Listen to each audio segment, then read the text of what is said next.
21절에 보니까 죽을 때도 믿음으로 행하는 사람이 있어요. 그 사람의 이름이 누구로 되어 있어요? 야곱입니다. 오늘의 주인공은 야곱인데요. 야곱이 전생에 있어서요, 야곱이 147세를 살고 소천을 했어요.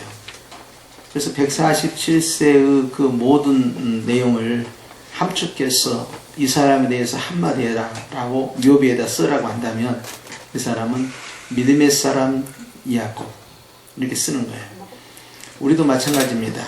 우리도 한평생 살면서 하나님께 다양한 모습으로 은혜와 은사 받은 거, 또 헌신과 열정, 이런 모든 것들을 여러 가지 표현할 수 있지만 이 모든 것들을 하나로 딱 합쳐서 무엇을 할 것이냐, 그러면 믿음의 사람 성형교회 안무개, 이럴 때는 아멘, 이렇게 딱 기록되기를 축원합니다. 그래서 이제 다른 어떤 표기보다도 믿음이라는 단어가 그만큼 좋아요. 왜 그런지 아세요?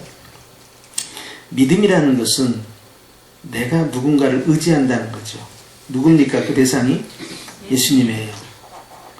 자, 내가 예수님을, 내가 하나님을, 내가 성령님을 의지하는 삶, 사는 것이, 그것이 주님 앞에서 귀하다는 겁니다. 의존적 삶, 사람이 사람에게 의존하고 살면요, 싫어해요. 좀 스스로 독립해라. 그런데 우리 하나님은 의존하면 의존할수록 더 좋다고 하시네. 그리고 오히려 사람을 의지하지 말고 나를 의지해라. 주님께서는 오히려 기대고 기도하고 도와달라 하고 그러한 사람을 믿음의 사람, 그러면서 주님이 칭찬을 해주신 거예요. 하나님께서 이와 같은 믿음의 사람으로 기뻐하시는 것은요, 관계성 때문에 그럽니다. 어떤 관계일까요? 사랑의 관계. 늘 주님이 품고 다니는 것이죠. 그렇기 때문에 사람에 대해서 의존했을 때 귀찮고 또 불편하고 그럴 수 있는데 그렇지 않다는 거예요. 그것도 말입니다. 애기 때는 좀 의존하더라도 좀 컸으면 지가 알아서 해야 되는데 말이에요. 애일 때나 어른일 때나 똑같이 저렇게 부모만 의지하고 언제 저는 저럴까 그렇게 할 수 있잖아요. 그런데 주님은 또 역설적으로요, 어른이 돼갈수록 애기 같은 믿음을 가져라 또 그래요. 애기 같은 믿음 뭡니까?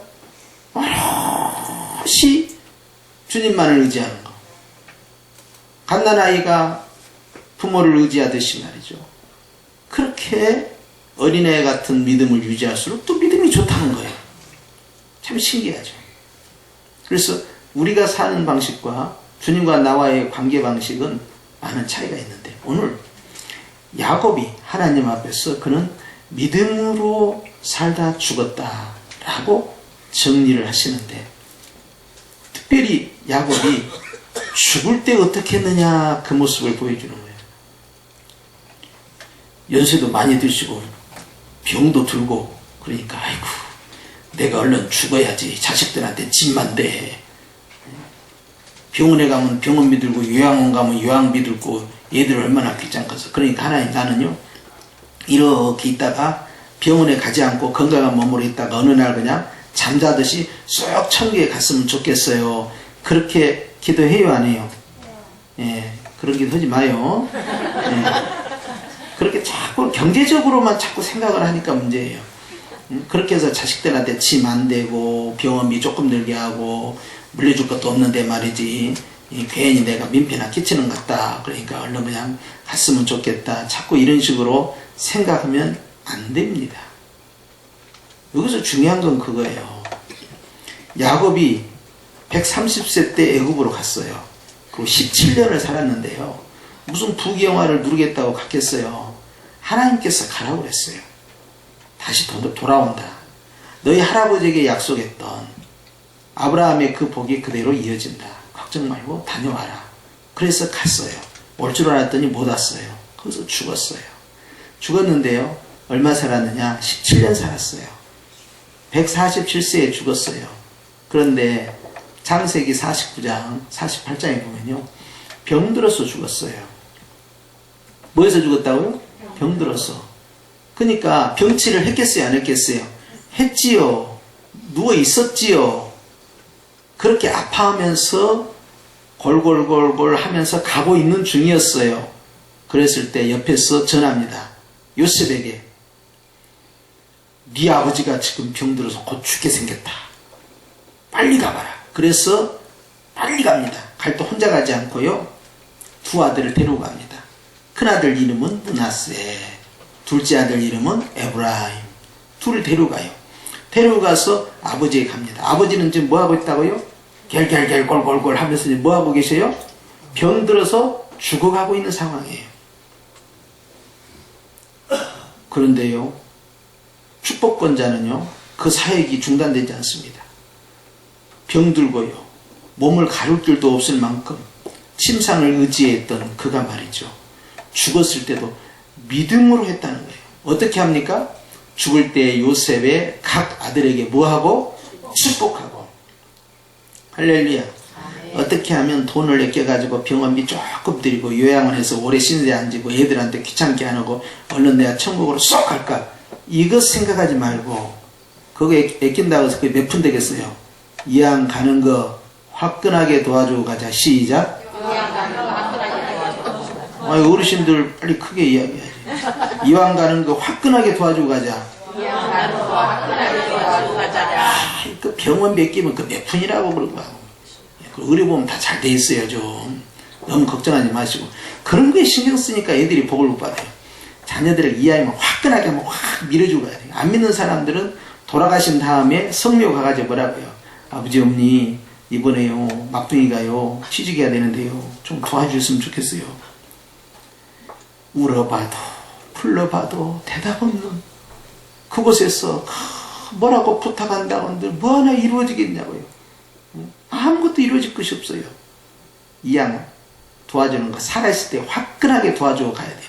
내가 천국 가가지고 예수님한테 말이야, 너에 대해서 내가 잘 이야기해 줄게. 그러니까 걱정하지 마. 여보세요, 천국에서는 자식을 위해서 기도 안 합니다. 성경 보세요. 어디에 그런 내용이 있어요?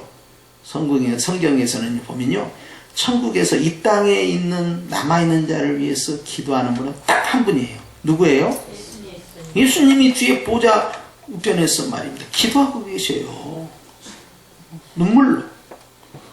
아니, 그걸 하셔야지. 내가 천국 가서도 아이고 우리 막둥이, 우리 큰애, 우리 손주, 아이고 내가 기도해야지 주여. 천국에서는 그런 기도 안 하거든요. 그러니까 엉뚱한 약속 자꾸 하고 그러면 안 돼요. 죽으면 내 역할은 끝나는 거예요. 다 주님이 알아서 하시는 거예요. 거기서는 편히 쉽니다. 그러면 내가 할 것은 뭐냐? 죽기 전에 화끈하게 왕창 도와주고 가야 돼요. 그것은 빨리 죽는 것이 아니고 제대로 돌아가시는 겁니다. 제대로 돌아가시는 게 뭐냐 하니까 야곱처럼 하라는 거예요. 야곱이 병들어서 자기 몸도 가눌 길이 없어요. 두 아들이 오니까 안수를 해줘요. 이 손주들한테. 그러면서 자기 마음을 딱 드러냅니다. 이 두 아들이 왔는데 이 두 아들은 네 아들이 아니고 내 아들이다. 그래서 내 축복권이 이 두 아들에게 들어가고 그 다음부터 나는 셋째부터가 네 자식이다 해가지고 12지파 안으로 둘을 끌어들입니다. 할렐루야. 그러면 누가 나가냐? 요셉이 나가고요. 요셉 지파가 없어져요. 요셉이 나가고요. 그리고 레위 지파가 빠져나가요. 그러니까 시적인 12지파는 누구로 형성돼요? 에브라임과 므낫세가 끌어들어오는 거예요. 그렇게 해서 12지파를 만들어요. 내가 12자식을 낳았지만 그 12자식이 12지파가 된 것이 아니라 오히려 주님께서는 축복의 장자권 요셉을 통하여서 야곱의 축복 사역을 완성시키는 역사가 벌어져요. 그러니까 이제 에브라임과 므낫세가 오고 기도를 받으려고 오니까 손을 딱 얻는 거예요. 그래가지고 오른손으로는 큰아들, 왼손으로는 작은아들 이렇게 얹어야 될 거 아닙니까? 그런데 갑자기 말이죠. 바꿔버려요 그냥. 작은아들한테는 오른손, 큰아들한테는 왼손. 그러니까 아이고 우리 아버지 그냥 정신이 없으신가 봐. 그냥 바뀌어버렸네. 아버지 이게 바뀌어버렸어요. 차자하고 장자하고 바뀌었다니까요. 그러니까 야야 나도 안다. 아들아 나도 안다. 그러나 작은 자가 큰 자보다 더 큰 복이 있으니 내가 하는 대로 내버려 둬라. 그러니까 축복을 시작해버립니다. 그냥. 결국 형인 므낫세는 둘째가 되고 에브라임이 앞으로 나와요. 그래서 우리가 에브라임과 므낫세 이렇게 들어가는 거예요. 므낫세와 에브라임 이렇게 나가지 않고요. 그래서 이 에브라임의 중심에 장자의 축복권이 이어져 가는 거예요. 그래서 두 몫을 먹기 때문에 이거 장자의 축복권이에요. 그래서 큰아들 장자의 축복권이 뭐냐? 그러면 아버지가 나에게 줄 목 있죠. 그 몫에 더블로 갑절로 받는 걸 장자의 축복권을 해요. 이해가 되시죠? 나머지는 하나씩만 가져가는 거예요. 그런데 장자의 축복권을 받은 이 요셉 그리고 그 자식인 에브라임과 므낫세를 통하여서 야곱이 말이죠. 병들었잖아요. 정신도 흐리잖아요. 몸도 아프잖아요. 그런데도 어떻게 기도했다고요? 믿음으로 그래요. 무엇을 믿고요? 하나님을 믿고 기도한 거예요. 그 입술에 그 죽어가는 노인의 147세의 그 노인의 그 축복이요. 그대로 임하는 역사예요. 여러분 우리 갈 때 말입니다. 화끈하게 밀어주고 가야 돼요. 할렐루야. 그냥 유언을 해주면서 요것은 누가 가져가고 요것은 누가 가져가고 아이고 그것은 더 그냥 총명하실 때 하시고 돌아가실 때는 화끈하게 축복을 해줘야 돼요. 온 힘을 다해서. 할렐루야. 뭐 천국 가서 해준다 그런 말 하시면 안 돼요. 그래서 축복을 해주는데 주님께서 야곱을 감동시켜서 에브라임에게 축복권을 확실하게 밀어줍니다. 물론 므낫세도 받지요. 이렇게 해서 결국 예수님이 오시는 하나의 이제 민족, 12지파라는 민족을 만들어가는 400년의 여정이 시작돼요.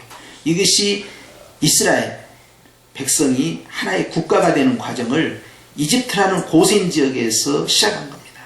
그렇게 해서 그들에게 리더 하나가 나오는데 그게 모세예요.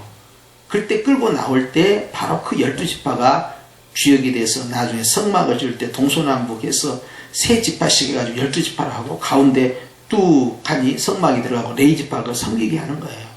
그래서 13지파가 아니고 12지파 그리고 레위지파는 하나님 거 하나님께 바쳐진 거 그러니까 이것은 개수에 포함시키지 않는 거예요. 이런 구도체제가 해서 하나의 고대 국가의 틀을 완성하게 됩니다.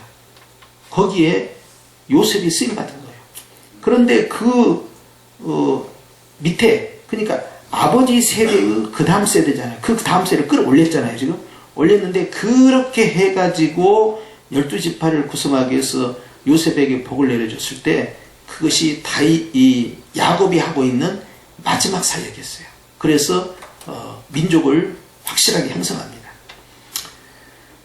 히브리서에 보면은 사실 창세기 49장에 12지파에 대한 축복이 쭉 나와요. 각 지파에 대해서 루벤 지파부터 시작해서 쭉 축복이 막둥이까지 다 나오는데 그 내용을 강조한 것이 아니라 에브라임과 므낫세를 믿음으로 축복했다 하면서 마지막 죽기 직전에 했던 야곱의 중요 사역으로 이것이 부각되어 있다는 사실이에요. 근데 이 에브라임과 므낫세 사건이 간단한 사건이 아니라는 거예요. 그리고 실제 문장에 들어가서도 창세기에서 이 부분에서 지면을 많이 할애합니다. 그러면서 두 가지를 했죠. 하나는 에브라임과 므낫세에게 축복해줬다는 것. 또 하나는 그 지팡이 머리에 의지하여 경배하였다. 그것은 뭐예요? 죽어가면서까지 누구에게? 하나님께 예배드렸다는 거예요. 죽어가는 순간까지도. 그러니까 이 땅에서 내가 죽어서 천국 가면 천국에서 실컷 하나님 경배할 텐데 그렇게 생각한 게 아니라 이 땅에 살아있는 동안에 주님 앞에 끊임없이 예배의 삶을 진행을 했다는 거예요. 그리고 자식들을 축복해 줄 때 그렇게 되었으면 좋겠습니다라는 소원의 기도가 아니었어요. 이건 선언의 기도입니다. 그렇게 될지어다 이렇게 들어간 거예요. 이건 담대한 믿음이에요. 그러니까 이 사람이 성령의 사람이고 신약의 표현대로 그 하나님의 사람으로서 축복권이 있었지만 그렇게 몸이 아플 때 어느 정도의 집중력이 있었겠어요. 몸이 아프면요 집중력이 떨어집니다. 몸이 아프면 마음도 아프고요. 마음이 아프면 몸이 아프고 그러는데요. 몸이 아파버리면 일단 위축이 돼요, 심령이. 그런데도 끄떡하지 않고 끝까지 마지막 축복사역을 했는데, 이것이 한 민족을 완성하는, 개인에 관한 축복이 아니라 민족을 향한 완성, 그리고 오시는 메시아 예수 그리스도의 통로를 완성시키는 거룩한 사역이 될 줄 누가 알았겠어요. 이 놀라운 사역을 진행하면서 그가 죽었을 때 어떤 모습을 보였느냐, 그가 어떤 믿음의 모습을 보였느냐, 이것이 우리에게 시사하는 바가 큰 거예요. 좌우에 계신 분과 인사합시다. 잘 죽읍시다. 할렐루야. 자, 자식들에게 부탁합니다. 우린 또 다 자식들이에요. 늙은 부모 무시하지 말고, 늙은 부모 돈 아깝다 하지 말고 잘 모시자. 자, 보세요. 부모가 자식에게 축복해 줄 수 있는 시효, 한계는 살아있을 때까지예요. 제5계명을 통하여서 자식이 복을 누리는 것은 시한부 계명입니다. 다른 계명하고는 틀려요. 5계명이 실현되기 위해서는 반드시 내 부모가 뭐 해야 돼요? 살아계셔야 돼요. 죽은 다음에 뭐 3년 심효살이하고 이거 필요 없어요. 살아있는 동안이 제한되어 있다는 사실이에요. 한계점을 갖고 있어요. 그렇기 때문에 자식들은 부모가 경제적 소득이 없고 병만 있고 한다고 해서 그것을 부담스러우면 안 돼요. 그 다음부터 내가 하나님 앞에서 어떤 모습을 보이느냐에 따라서 이제 5계명이 나에게 성취되냐 성취되지 않느냐가 달려있고요. 그것이 나와 내 자손에게 어떤 영향을 미치느냐가 결정이 되는 거예요. 그리고 부모 입장에서는요, 내가 해줄 수 있는 마지막의 것은 유산을 충분히 남겨주는 게 아니에요. 확실하게 믿음으로 화끈하게 담대하게 축복해 주는 거예요. 거기에 승부를 걸어야 됩니다.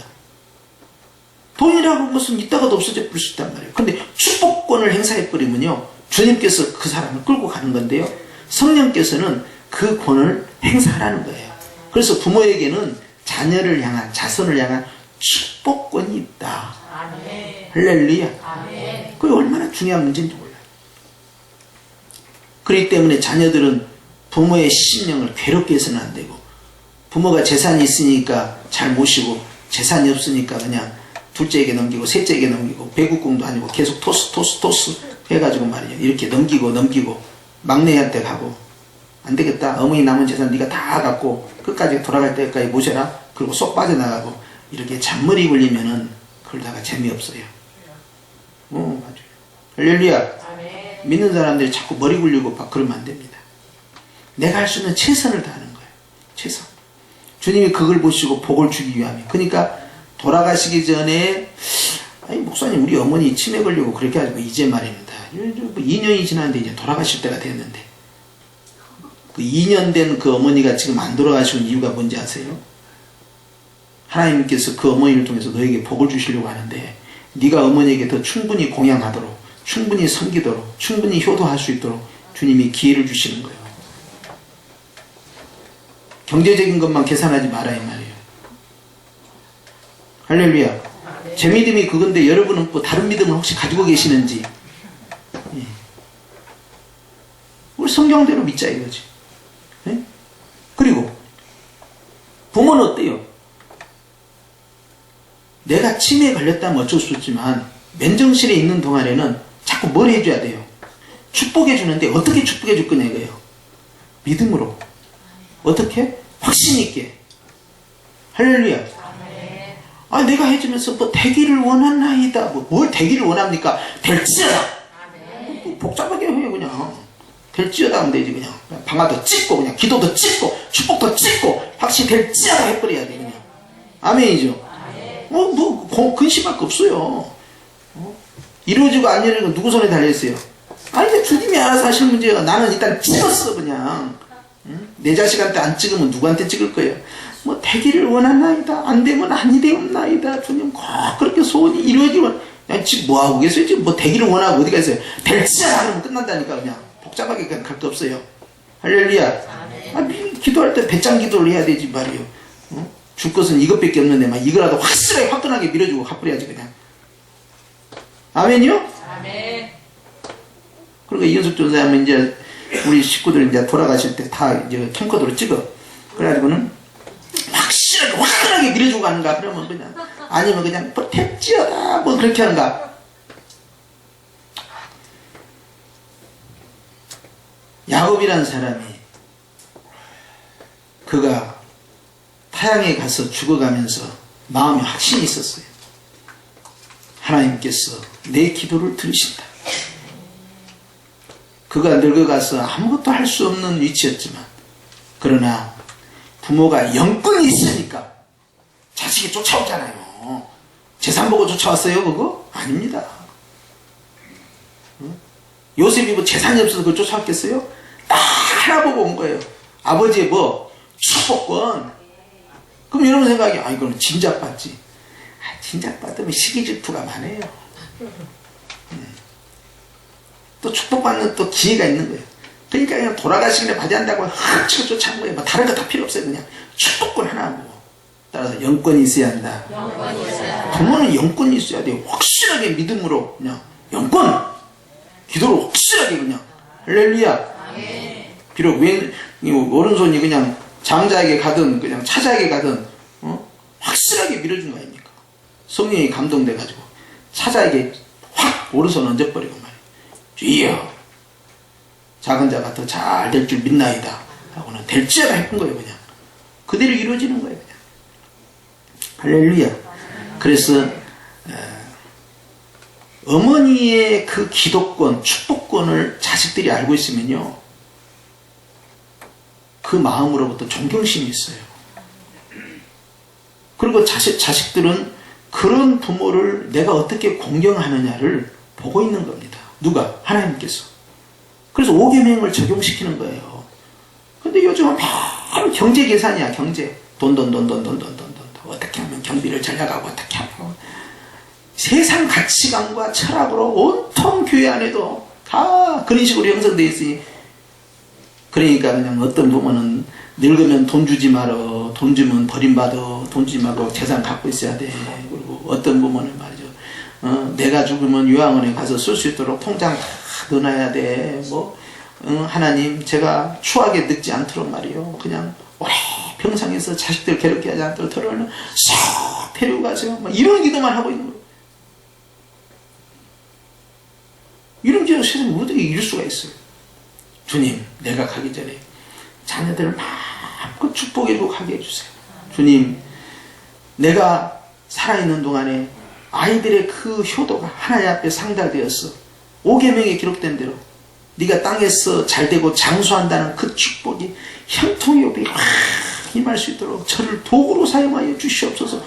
이런 기도가 나가야 되는데, 주여, 주님 죽더라도 주님 금요일날 걸리지 않게 해주세요. 왜냐하면 금요일날 죽으면 주일날 돼가지고 4일장으로 가야 되고, 3일장으로 가자니 목사님 부리가 미안하고 형제가 다르고 마찰이 걸릴 수 있으니, 그게 뭐가 본질입니까? 뭐 그렇게까지 꼭 해야 됩니까? 우리 주님을 너무 그냥 세밀하게 기도하라니까 말이죠. 너무한 거 아니에요? 그런 것은 본질이 아니라고 봐요. 그건 주께 맡기고, 데려가는 것은 하나님 손에 달려있고요. 그리고 주님, 저는 너무 추운 날씨에 데려가지 마세요. 장례 치르다가 얼마나 힘들었습니까, 주님? 그리고 너무 더운 날이면 삼복더위에 가버리면 애들이 얼마나 고생하겠습니까? 아휴, 정말로 언제까지 그런 기도만 할 거냐 이 말이야, 진짜. 야곱처럼 무엇을 해버려야 돼요? 축복권을 행사해버려야 돼요. 화끈하게 그냥 축복권을 행사하면 뭐 겨울에 가도 괜찮고 여름에 가도 괜찮고, 그게 뭔 상관이야. 축복권을 행사해버려야지 그냥. 할렐루야. 주여, 저 같은 이 늙은이를 주님, 우리 아이들이 이렇게 효도하고 못해서 5계명이 확실하게 들어가게 주여, 아이들을 감동시켜 주시옵소서. 아이들이 저에게 하고 있는 저 아름다운 선행을 주님 기억하여 주셔서 확실하게 5계명 복을 주시옵소서. 이렇게 하면서 그냥 화끈하게 가셔야 될 거 아니에요. 그냥 작은 걸 붙잡고 그다 목숨 걸고 있냐고. 그냥 뭐 그렇게 해야 되고 어찌해야 되고, 그냥 야곱처럼 기도하고, 야곱처럼 믿음으로 축복하고, 야곱처럼 화끈하게 가는 거예요. 아멘이죠. 그렇기 때문에 오늘 주님께서 야곱은 죽으면서까지 그 지팡이 머리에 의지하면서 하나님께 경배하고, 이 노인이 말이야, 147세 노인이 그렇게 하면서 경배, 예배입니다. 이게 그렇게 하면서 소천한 거 아닙니까? 오직 주님만을 섬겼으니 그 복이 이제 누구에게 갑니까? 아브라함의 하나님, 이삭의 하나님, 그 다음 누구예요? 아니, 예수로 안 가요. 야곱의 하나님 그래버린 거예요. 둘째 아들로 간 거예요. 그래서 믿음의 조상에 딱 세 사람이 반열에 동시에 올라서는 거예요. 할렐루야. 내가 우리 집안의 일대다. 일대면 어때요? 지금부터 이제 복의 통로가 되는 거죠. 2대면 어떻습니까? 이삭처럼 화끈하게 여러분 되고, 3대면 어떻습니까? 더 좋죠. 이 축복권을 다 행사하는 것이죠. 할렐루야. 그렇기 때문에 나는 부모가 믿지 않았지만 이제 믿기 시작합니다. 그럼 지금부터 확실하게 시온의 대로를 열어주고 자식들에게 남겨주고 가는 거예요. 할렐루야. 그러니까 이 부모의 축복권으로 말미암아 자녀들에게 복이 내려간다니까요. 이런 것을 우리가 분명히 기억해야 됩니다.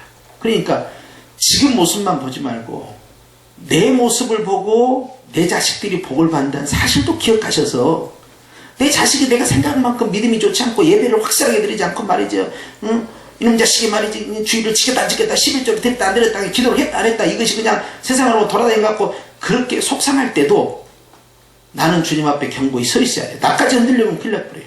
할렐루야. 지 믿음으로 잘 되나 나중에 내 기도로 하나님이 나를 보시고 내 자식 붙들 줄 믿습니다 하고 가는 거예요. 할렐루야. 너무 낙심하지 마. 그런데 아이고 목사님 보니까 우리 자식은 싹수가 틀려가지고 배려분 같아요. 아이고 자식이 안 되면 그러면 손주도 있잖아요. 그러면 좀 기대를 가지고 확실하게 밀어주자 이 말이에요. 할렐루야. 근데 장가도 못 갔는데 그럼 어떻게 합니까? 그건 나도 몰라. 그냥 거기까지 복잡하게 자꾸 따져 물으면 이제 복잡해지니까. 아무튼 여기서 중요한 건 뭐예요? 야곱이 뭐 있다는 거예요? 확실하게 믿음으로 축복해버렸다는 거예요. 믿음으로 죽어버렸다. 믿음으로 하나님 앞에 마지막 예배를 드리고 갔다. 아멘입니까? 이 좋은 믿음이 저와 여러분이 있기를 바라요. 그래서 성교회 성도들은 소천하실 때도 끝내주게 하고 가시구나. 여름에 가든 겨울에 가든 금요일날 가든 주일날 가든 이런 거 자꾸 그런 거 갖고 그냥 작은 것 갖고 목숨 걸면 안 돼요. 그냥 큰 덩어리로 그냥 확실하게 하나님께서 제일 좋을 때 제일 좋은 방식으로 나를 인도하여 줄 믿습니다. 기도하십시다.